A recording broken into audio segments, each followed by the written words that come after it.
All right, welcome everybody, and What do you thank think? you. Too much? Depends on who you ask. Depends on who you ask and what the use is for. Um, Welcome everybody to the Friends of the Cabildo member lecture series. We're excited you're here today.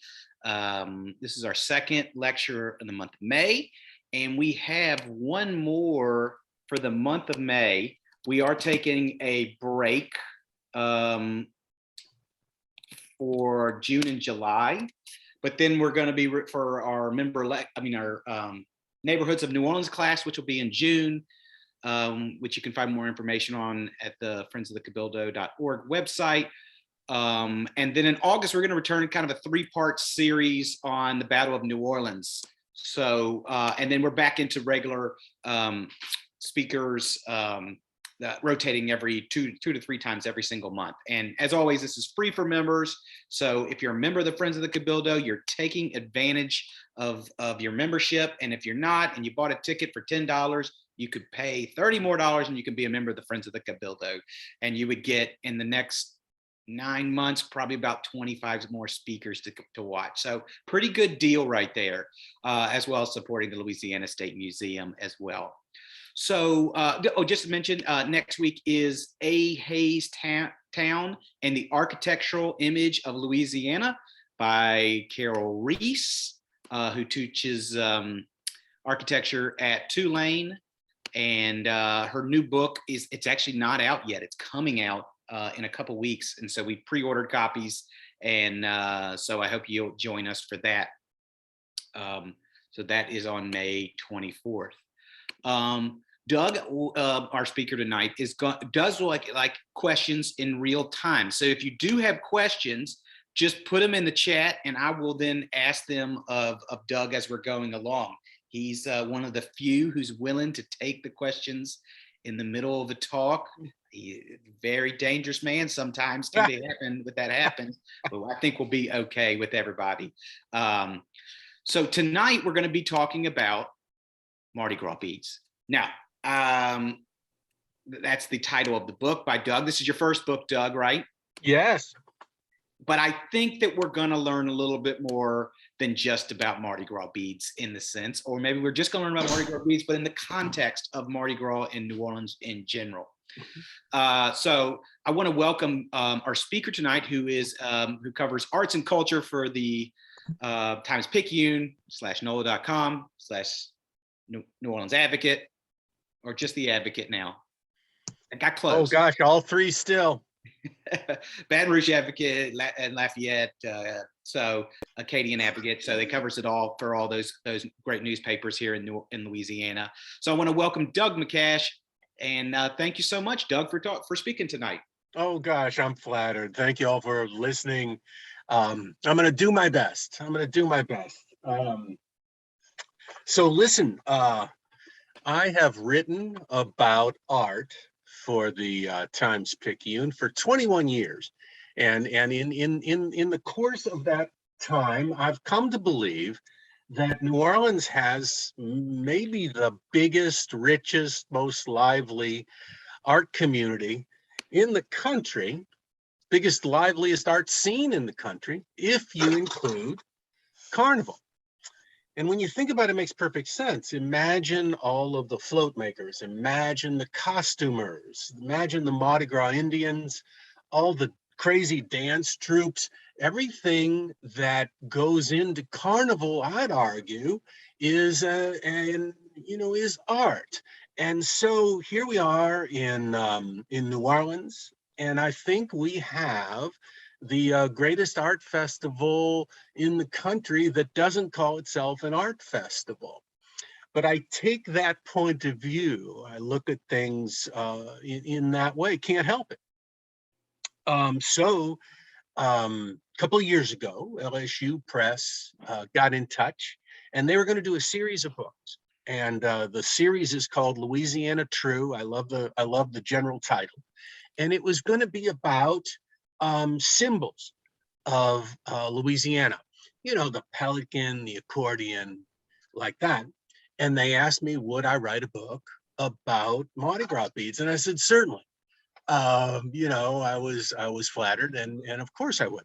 I had no idea all there was to talk about when it came to Mardi Gras beads.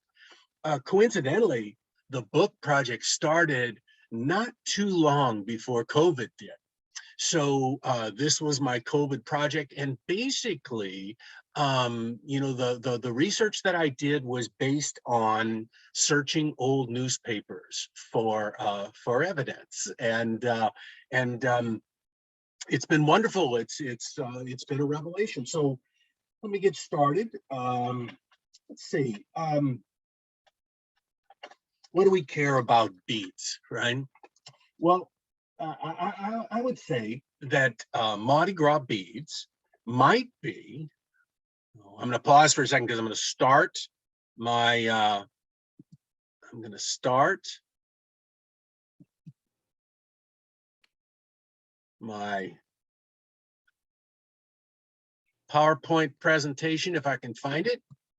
There it is, and try to get them both going at the same time. How's that? Does that work? Can anybody see it? Hit that presentation mode, Doug, so that it expands a little bit more. Gotcha. How's that? There we go. Perfect. Look good? Yep. Thank you all for your patience. So I'd argue that Mardi Gras beads are the most unique symbol of New Orleans. And here's what I mean. We have lots of symbols, you know, a jazz horn, jazz musicians, riverboats, crawfish, lots of symbols of the city. But all of those things could be possibly mistaken for another place. But I'd argue that Mardi Gras beads, these plastic beads, if you see that symbol, you almost have to associate it with New Orleans. And I think that's remarkable. So our symbol, our principal symbol, is something that doesn't come from within 5,000 miles of here. And I find that fascinating.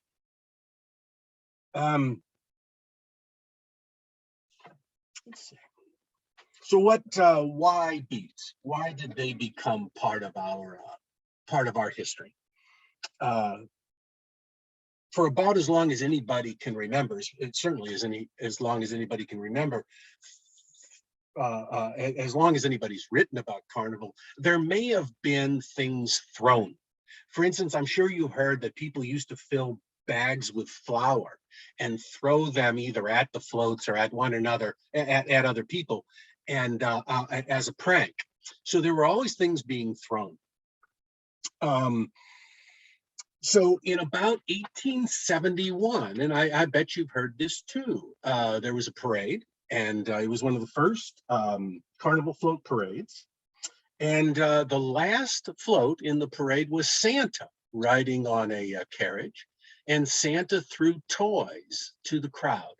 That was 1871, not long after float parades had begun. Well, coincidentally, 1872 was the beginning of the Rex Parade. And I've got a hunch that the young guys who were fixing to present the first Rex Parade were inspired by Santa and his throwing. We think in New Orleans that people began throwing beads from floats in about 1921. That's the oral history. I'm not sure about that because in newspapers you can find references to beads 10 years earlier. So I would say we were throwing Mardi Gras beads for sure in 1912, and we were probably throwing them before that because the 1912 story in the newspaper is a preview. It's what to expect this carnival season. So the writer had to have known that beads were part of the picture before then. So I'd say we're throwing beads in the teens. And then maybe the question is why? Why beads? Why not something else? Well, the reasons are many. I think that they're a perfect fit if we have faux royalty on the floats who are going to throw gifts to the people in the streets. What better than faux jewelry? And at the time, let's say the 1920s, 19 teens, 1920s, faux jewelry from Europe, from Czechoslovakia particularly, or from Eastern Europe particularly, were very, very inexpensive. We'll get back to that a little later. So it was perfect. And so faux jewelry was affordable for float riders to throw. And better yet, it's the perfect thing to throw. Everybody who's been to a Mardi Gras parade can tell you it's wonderful to catch. They lasso through the air and you can catch them on your fingers. And so I think beads were ideal to become part of our custom.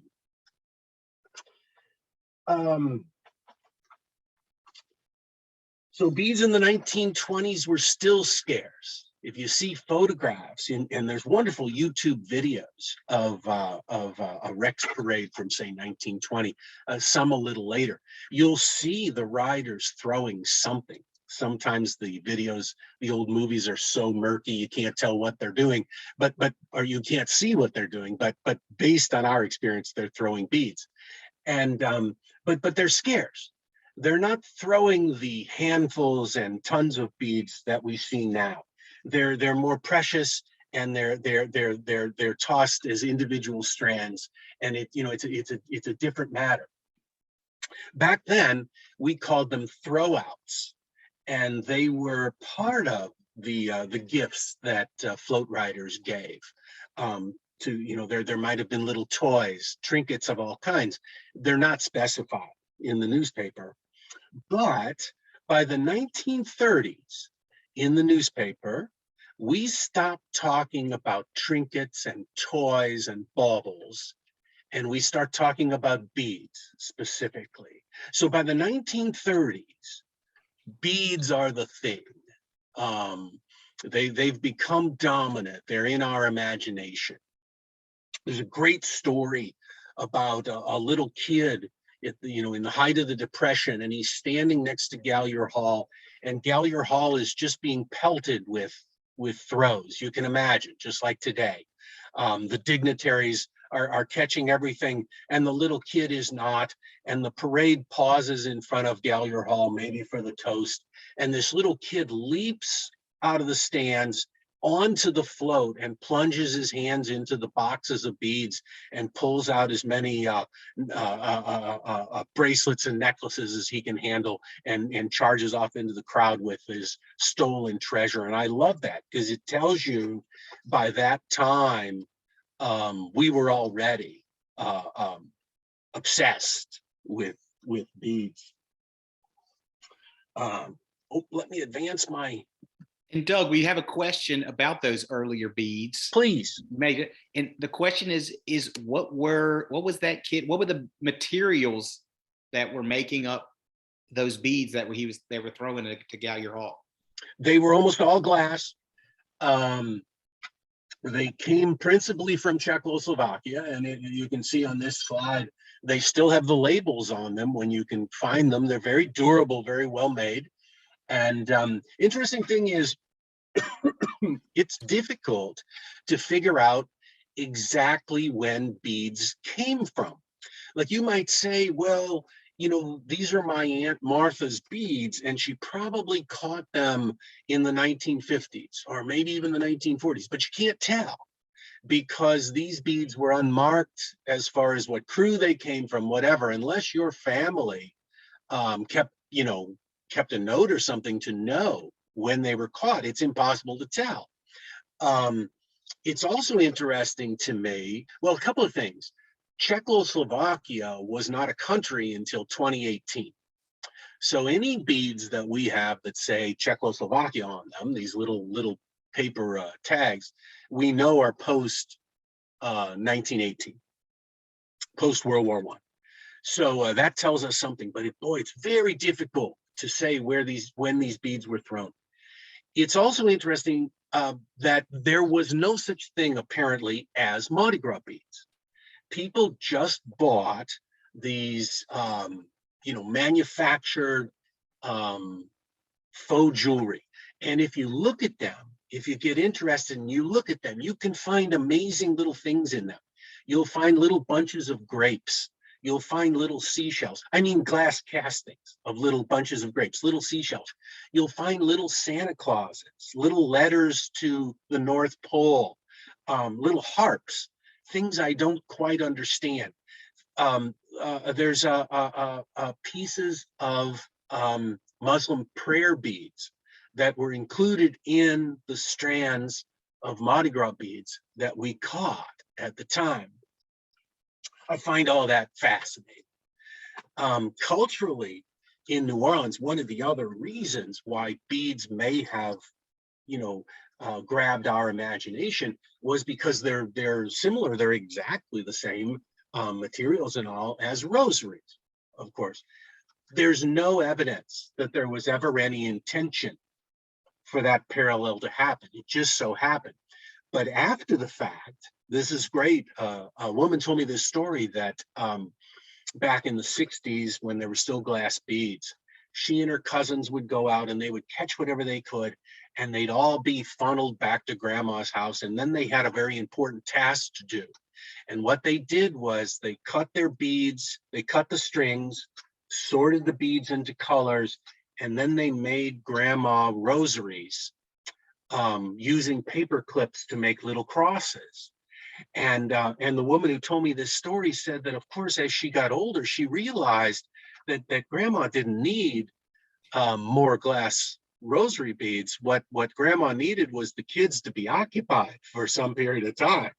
So I love that story because who hasn't been there in New Orleans? What do you do with all that energy? But it's a wonderful parallel to imagine that those things. The notion that Carnival is a Roman Catholic celebration, and that the beads parallel rosaries somehow is just fun to think about. Any more questions? Just let me advance this. These slides have really no relationship with what I'm talking about. Let's face it, they were just slides. And thanks to the Historic New Orleans collection for letting me use some historic slides.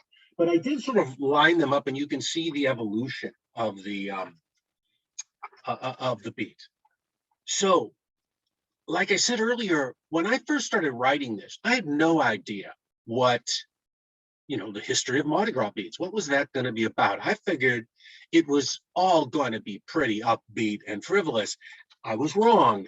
There were some interesting historical moments that had to do with our beads. So imagine this. It's the late 1920s. Worldwide depression is setting in.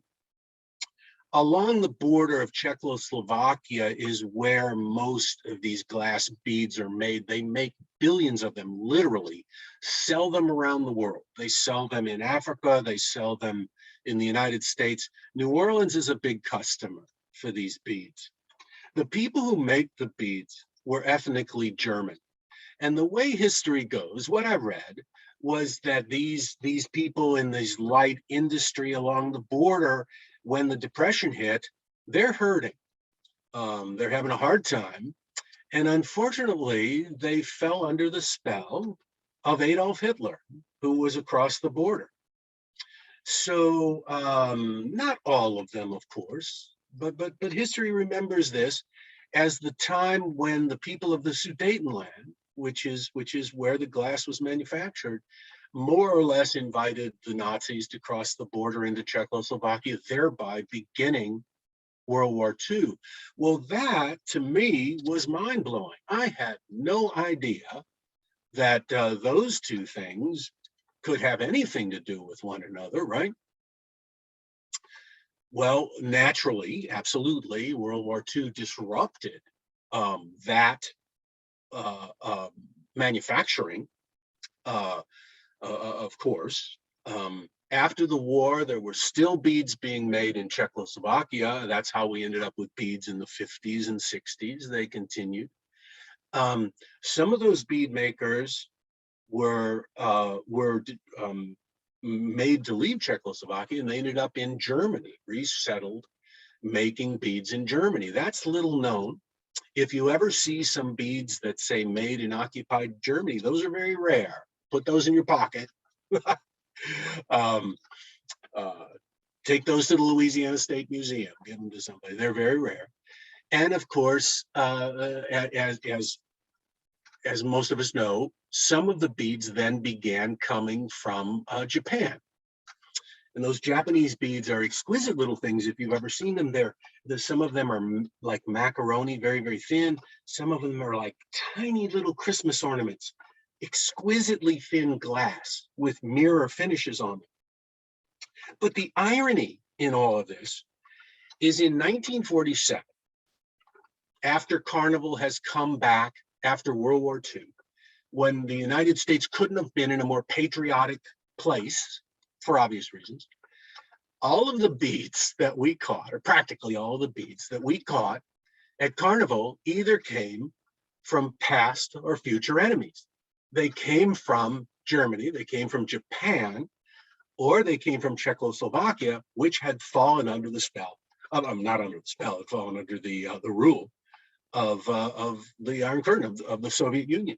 So it's just amazing to me that these beads become a instance of this deeply ironic world trade, where we are buying our toys, essentially, our frivolity. We're buying it from these areas that were, in months ago, recently, war-torn areas. I find that fascinating. It relates to today. Our beads come from China principally, which we have a great trade partner, but we have a contentious relationship with China politically. It's fascinating. There was more to it. Anybody got a question? Oh, we're going. Whoops. I love this. Once in a while, as I told you, it's. Can you see this slide? I hope you can. It's difficult to tell when beads come from, unless you find a collection that is marked. That's how I know about the 1947 beads, because a wonderful researcher, archaeologist named Lori Wilkie, who wrote a fabulous book about Mardi Gras beads, using them as an example of archaeology. She discovered this trove of 1947 beads so that she could see where they came from. Well, this is my trove.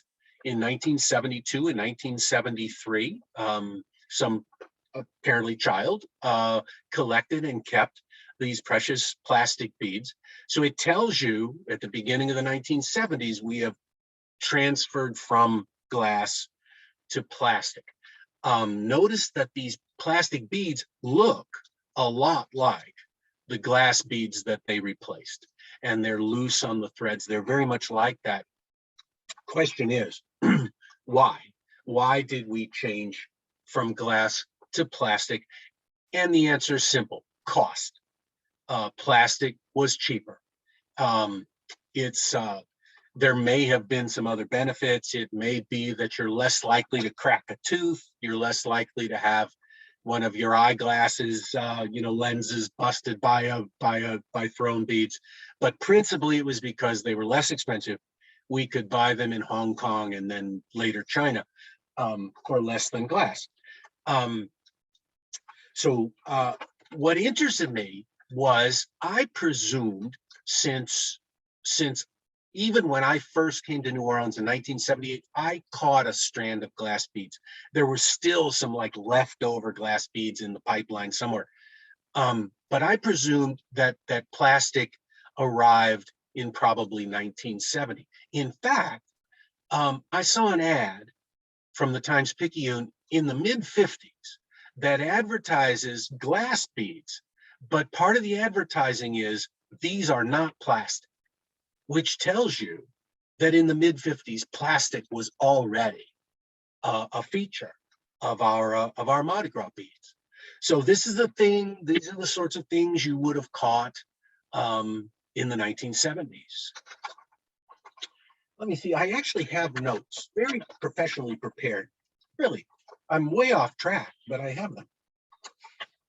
Let's see.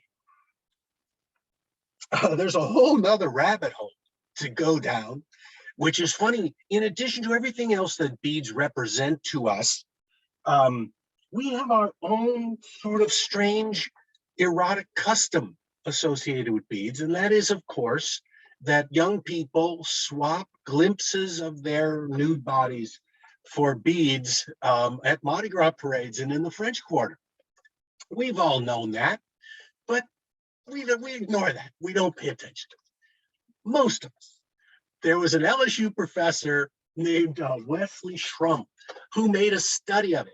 In the 1990s, he began studying how they called it ritual. He called the paper ritual disrobement and the exchange for beads.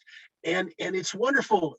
His conclusion, which I love, I adore this, the notion that royalty atop floats, tossing beads as a symbol of their largesse to the crowds below.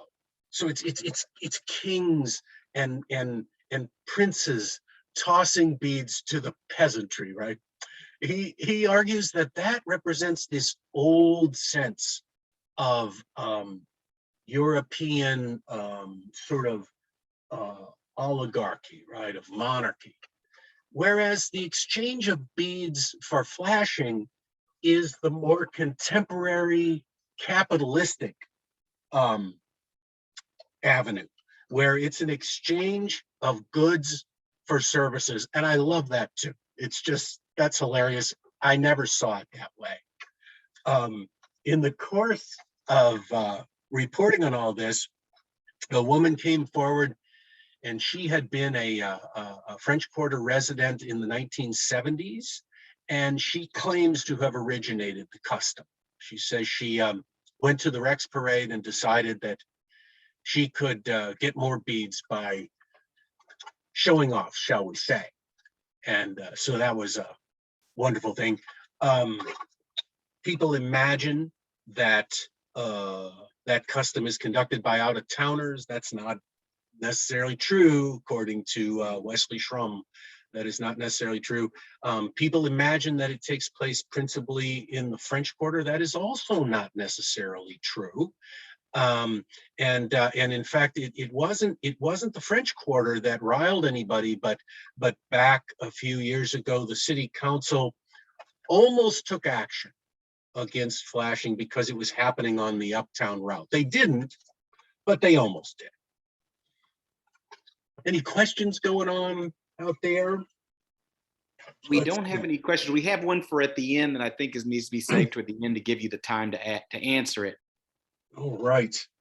So I've mentioned a couple of times that you can't tell where the beads are from. They're not really Mardi Gras beads. They're just beads until, so it's 1960, and there's a big innovation at Rex. And Rex begins minting its own money. It begins making doubloons. Doubloons are important for a bunch of reasons. But one reason is, from there on out, you can tell what parade your beads came from, right? You can tell, or your throws came from. If you caught a 1972 Rex doubloon, you knew what parade it was and what date was on it. They had branded it. Actually, they weren't the first. Zulu beat them by something like 35 years with coconuts. There was no mistaking. If you had caught a coconut, it came from the Zulu parade. So Zulu pioneered the branding of throws. Rex followed in 1960, and Rex's model soon caused a sort of revolution in beads. Starting then is when you start seeing the medallion beads. And these are beads that tell you, you caught this at the Muses Parade, you caught this at Rex, you caught this at Proteus, you caught this at Bacchus. And those beads are often marked with the date. So now we have kind of a collectability going on. There aren't many people who actually collect beads, seriously, but everybody's got a ton of them in their attic, but they don't really collect them. But now they signify the moment. They also help the crews pay for themselves, because those signature throws have to be purchased via the crew, right? So the crew makes money. That was a revolution in Carnival, and it starts the escalation of how much we throw. That's pretty good theory. The escalation, who knows what. Let me see if I can find you a figure real quick. Because the quantity, what we spend on Mardi Gras beads is stunning. Let me see. Let me see. Okay.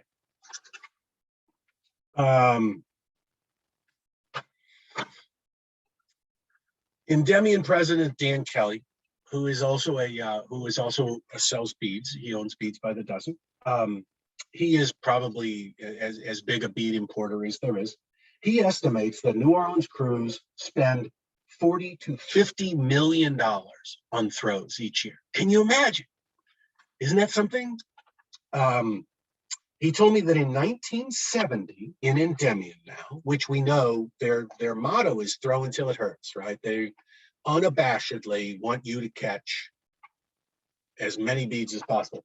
In 1970, each of 165 riders tossed 100 to 150 pounds of throws and throws. Beads were 24 to 33 inches long. Overall, the crew probably spent $175,000. That's a lot. In 2020, each of the 3,200 riders tossed 500 pounds of throws each, throws and beads, and beads ranged from 33 inches to 10 feet long. And Endymion probably spent $1.25 million on what they threw. Can you imagine? How about that? So it's big business. It's big business. Let me advance this a little bit. Oh, come on. There you go. This is a guy you may remember from the 1990s. Evod Newton. He used to be a mime. As far as I know, he's still around, but not in New Orleans. And he used to dress in this enormous, this heavy suit of beads, and then he would stand perfectly still. He also made the little bead dogs that we learned to make in New Orleans, and he would give those to tourists, and he would pose for tips. It's interesting to me because here by the 1990s, one of the signatures of New Orleans, one of the things that would signify New Orleans best would be somebody absolutely covered in Mardi Gras beads, and I love that. I think that's amazing. And this inevitably sort of brings us to the current crisis for beads. Come on. These were the Japanese beads that I mentioned earlier. As I said, I didn't have a prayer of having my lecture and these slides match up in any way, and this shows you. But these are the exquisite Japanese beads, just to take a little detour. They're as thin as Christmas ornaments. They're lustrous and beautiful. You can imagine how they must have looked at, when they were new. And I've spoken to people who, as children, the big payoff for them with these was you threw them on the ground and stomped on them because they crushed so nicely. They had such a satisfying crush. But anyhow, let me move. Oh, this is another little story. We're going to take another detour. When I mentioned the Czechoslovakian bead makers who had made beads for decades, um, they stained them, they dyed them with various minerals and dyes. And one of the things they used was uranium. So if you look at enough Czechoslovakian beads from the past, if you shine a black light on them, right, they will glow like the Incredible Hulk because the uranium never goes away and it glows. So when you see beads like that, look for ones that have this very pale green absinthe color. And then if you're me, you pull your miniature blacklight out of your pocket and you shine it on them and see if they glow. But isn't that something? I hope y'all can see that. Quite amazing to me. Yeah, we can see them lit up. Yeah. And once again, I'm coming back around to right now, we are experiencing sort of a bead crisis. I don't have to tell you that. Golly, the conversation goes something like this. Well, there are too many. We import too many. They're made out of plastic and we can't get rid of them. As you well know, oh gosh, I got another statistic for you here somewhere. Oh,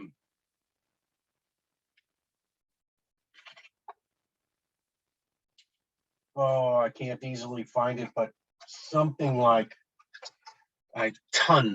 something like 46 tons of plastic Mardi Gras beads were fished out of the storm drains along St. Charles Avenue not long ago. And that was kind of the tipping point in the crisis, the question of whether we were going to do something, whether we were going to change.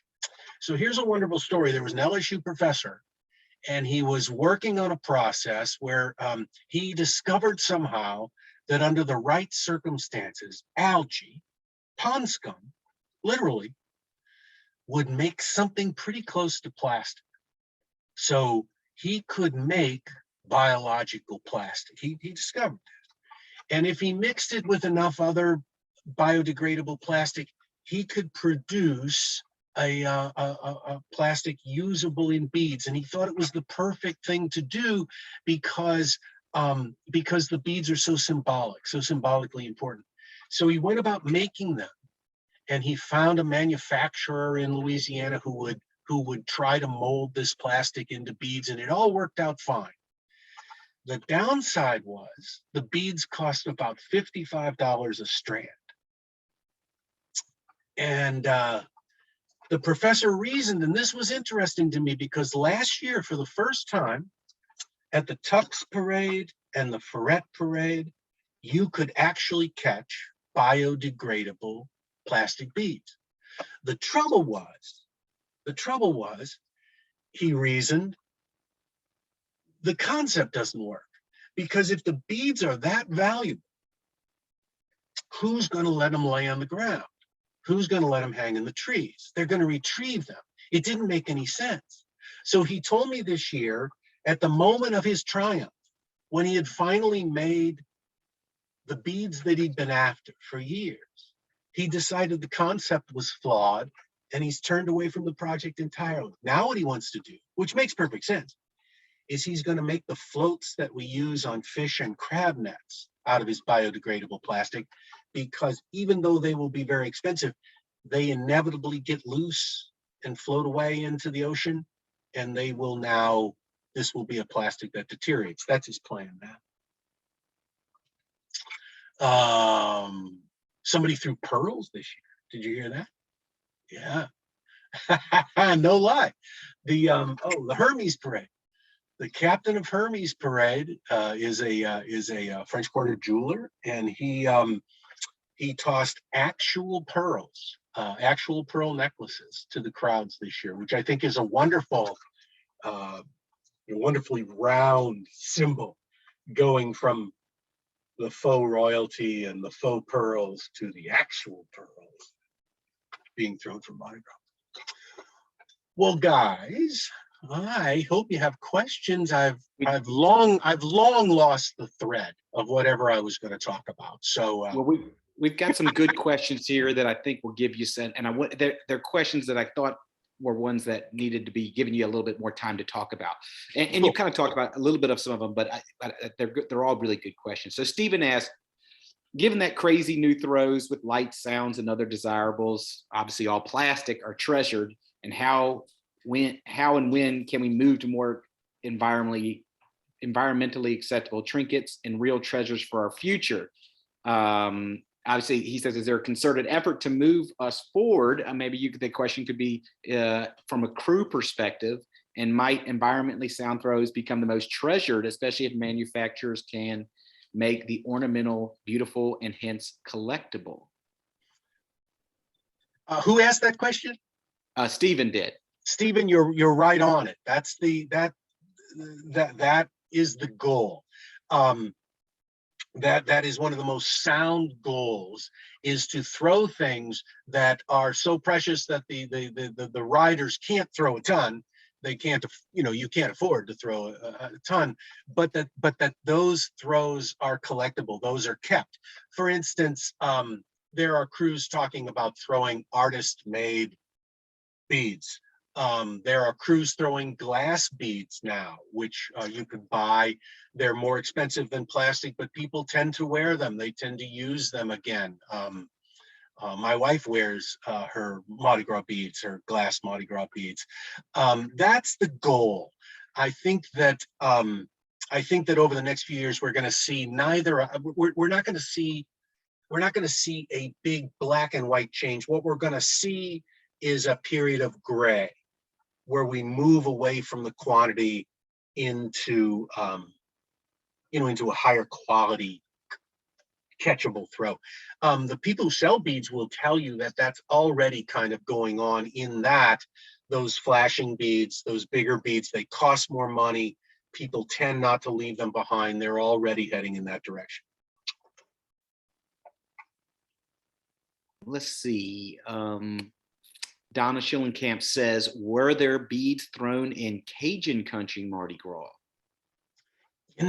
I wish I knew. I don't know anything about Mobile, Baton Rouge, or really any place else. Forgive me, I just don't know. I presume now there are. Whether or not that was part of the custom as the custom grew, I have no idea. I will say, as a born Mobilian, moon pies are just as big as beads over there. And Tell you what, I love catching moon pies, especially like the little ones, because they're not as easy to crush, and you get that little sugar rush while you're out on the parade route. I love them. Yeah, I usually catch about 2 or 3 through the during the season, and I'm always just very happy to get them because they're great throws. Yeah, and the Muses Parade threw a lot of things this year that they hope people will reuse. Everything from packs of cards to little flasks, little liquor flasks. I saw one in use at Jazz Fest. To moon pies from the Muses Parade. I love it. I think we can have our cake and eat it too, if you'll forgive the pun, because you catch plenty of beads anyway. We can have beads too. And to piggyback on that, Stephen asked, specialized throw. What about specialized throws from shoes to Zulu coconuts? Everybody desires those. Can you comment on these specialized signature throws of various crews? I believe even Ferret does shrimp boots. I think practically everybody does now. Something. Let me back up 1 second, and that is to say, I mentioned Muses, but also like Rex is starting to throw stainless steel cups and things that people will actually, become part of your kitchen cabinet. So there's a wave in that direction. I distracted myself. Remind me what we were talking about. What was your comment on specialized signature throws of various crews? I love them. the notion in the 21st century there that people wanted to participate more in carnival. I mean, we even as a rider, you want to participate more than simply purchasing things and throwing them. And I think that's a great example of it. And boy, there are things people throw that are works of art. And speaking for myself, I ride in King Arthur, and we throw holy grails. And you say to yourself, okay, I got my 40 holy grails, and I'm going to do them up. They're going to be nice, but I can't spend my life making grails.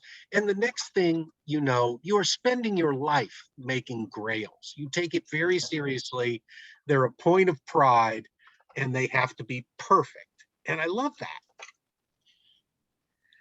Andy Klein asks, is there any part of the throws, such as specially marked medallions or anything like that, made in New Orleans? Gosh. Or Louisiana? Gosh. Not that I know of.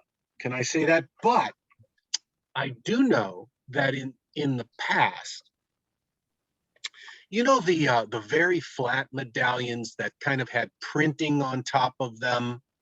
One of the early examples of people who sold those invested in a machine that he could make them in New Orleans because, and his success was because he could make them so much quicker than you could order them and get them imported. So the simple answer is I don't know. I have not heard of that going on these days. All right, I have 3 questions here that are all going to wrap into one. Donna, Stephen, and Andy, they talk about, Stephen mentioned St. Patrick's Day and cabbages, and Donna says, how about throwing fruit, produce, and more food items to feed people on the route? And Andy says, Andy Klein asked about if there's issues with people getting hit with food items and stuff like that. But as someone that grew up in Mobile, Mardi Gras, peanuts, bags of peanuts, moon pies, there was some other food thrown. But in New Orleans, there doesn't seem to be really that much food in general other than the St. Patrick's Day parade. I agree. Once again, it's something I'm starting to see more. Speaking of King Arthur, we can buy caramel corn and oh gosh, I can't remember what else, but we can throw edible things, and I really welcome them when I'm a parade goer. I mean, throw me a bag of caramel corn, yeah, moon pie, yeah. Golly, throwing the vegetables and all, I'm not sure. Although it is always you got to keep your eyes open when there are cabbages flying around. But here's an interesting thing. So why in our world where imagine, I mean, if you went to another city and you were throwing things off of floats for people and those people got hit, well, certainly you'd be sued. Well, why, how can we do that? Well, the reason is since 1979, there's been a law that protects Mardi Gras crews from being sued for the ordinary practice of conducting a Mardi Gras parade. So long as you're just tossing beads to the crowd and one of those beads chips somebody's tooth or something, I'm making this all up, but you get it. You can't sue the parade for that because because they're just doing what they do. You know what I mean? Now, if somebody on a float were to throw like a bag of beads trying to smash somebody, that's another matter. But the ordinary conduct of a parade is protected by law. That's interesting, huh? And it also may have something to do with the escalation of the amount that's thrown. And the crews have to carry insurance also. They have to carry insurance for that. So they do. Mm-hmm. They do. I got to learn more about all that. The legal part. Yeah. Fun stuff. Yeah. Well, Doug, I want to thank you so much. This was, like I said, as I told you in the very beginning, I did not think this was, I think this was going to be a great talk, and it was going to go into great history. I mean, we went from, I mean, talking about, I mean, we involved the Soviet Union in this. I mean, come on, how could you not be interested in something like this? This is fascinating, fascinating. You got more throws to chronicle as well. So we'd love to see more from you on these topics. So I want to thank you so much, Doug. It's a great talk, and I want to thank everybody for attending tonight. And we'll see you next week for a lecture on Louisiana architecture. Thanks, everybody. Bye. Thanks, Thank you. Doug. You're so patient. I appreciate it. Bye-bye. Thank you.